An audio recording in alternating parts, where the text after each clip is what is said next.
Hello everyone, welcome back to my channel. So ఇవాల్టి వీడియోలో నేను simple and easy spicy crispy corn ఎలా చేయాలో చూపించబోతున్నాను. దానికోసం అయితే బాయిల్ చేసుకున్న స్వీట్ కార్న్ అయితే తీసేసుకొని అందులో 2 table spoons of maida, 1 table spoon of corn flour వేసేసుకొని కొంచెం పెప్పర్ పౌడర్ అయితే యాడ్ చేసేసుకుంటున్నాను. And salt and turmeric powder add చేసేసుకొని బాగా కలుపుకునేసి పక్కన పెట్టేసుకున్నాను అనమాట.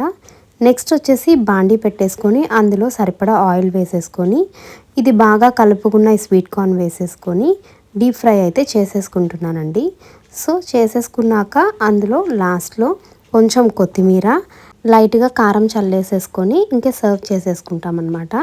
సో నేనైతే నాకు క్రిస్పీ కార్న్ అయితే కొంచెం స్పైసీగా తినాలనిపించి ఇలా చేసుకున్నానండి. బట్ చాలా టేస్టీగా ఉంది. ఎక్కువ కారం అయితే వేసుకోవాకండి. సో కరెక్ట్గా సరిపడా కారం అయితే యాడ్ చేసుకోండి. సో స్వీట్ కార్న్ అయితే రెడీ అయిపోయింది ఫ్రెండ్స్. సో ఫ్రెండ్స్, నా వీడియోస్ కనుక నచ్చితే please subscribe to my channel. Easy tasty sweet corn ఒకసారి మీరు కూడా తప్పకుండా ట్రై చేసి నాకు ఎలా ఉందో నాకు కంపల్సరీగా కింద కమెంట్ బాక్స్లో కమెంట్ చేయండి. సో లైక్ చేసి, షేర్ చేసి, కమెంట్ చేయడం మర్చిపోకండి. Thanks for watching.